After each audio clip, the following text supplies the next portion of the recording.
The Assure Model by Laura Thorpe and Michael Markey. The Assure Model is an ISD, which stands for Instructional Systems Design, process that was modified to be used by teachers in the regular classroom. Teachers can use this process to design and develop the most appropriate learning environments for their students. It's effective for writing lesson plans and in improving teaching and learning. The Assure Model is a guide for planning and delivering your curriculum. It's a systematic approach to design and learning in the classroom. It's not only an organizational tool, but it's also an assessment tool. Assure stands for the following letters. A is analyze learners. S is state objectives. The next S is select, modify, and design. The U stands for utilize. R stands for require learner participation, and E stands for evaluate and revise.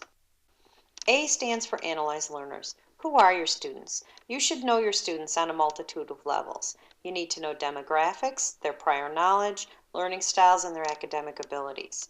Once you know that, you can find the materials and resources that will be most appropriate and useful to your students.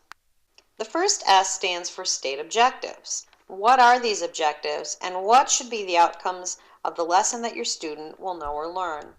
Does the objective allow you to identify the expectations, the requirements, access the student's learning, and determine their needs? The second S is select media and materials. First, you must choose a method for delivering the instruction.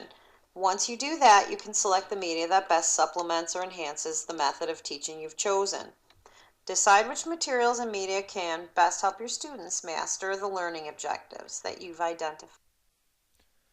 The U stands for utilizing your technology, media, and materials. Here you're going to, once you've chosen what media you're going to be using, it's important to test it out. Make sure any parts are brought together, you have all the materials that you need, and make sure they all work. It's a good idea to also put it through a trial run and also start thinking of common troubleshooting areas that students are going to be able to go through and be able to help them out with it if needed.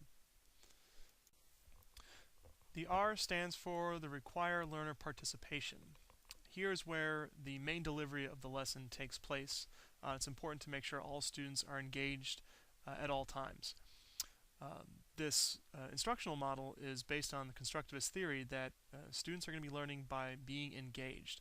They're going to have to actually be following along with the steps and participating and building their own knowledge set and connecting it with prior knowledge. This can range from a multitude of different strategies, everything from discussion, small group work, the various homework assignments that they're going to be given, and then an assessment at the end.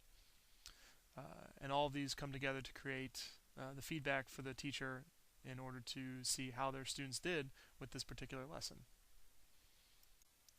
The final letter, E, is for evaluate and revise. This step is listed last, but it is certainly something that can and should be done throughout the lesson. Here you want to reflect on how the lesson is going while it's happening and, of course, at the end.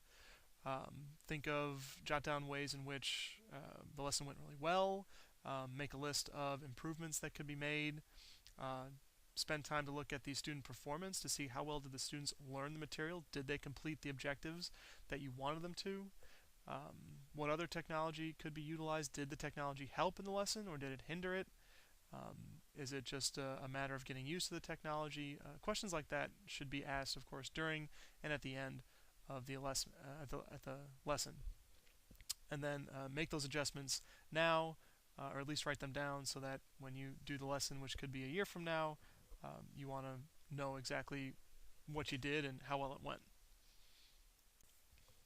In summary, this instructional design model is very helpful for designing lesson plans utilizing technology. It's the main focus, and it does include steps to think about what technology and media would help administer the lesson and meet the objectives you want to meet. It's also very good for creating lessons for students with different learning styles. Makes you think of how can the media help students who learn one way versus students who learn the other way, and it really helps create a differentiated classroom.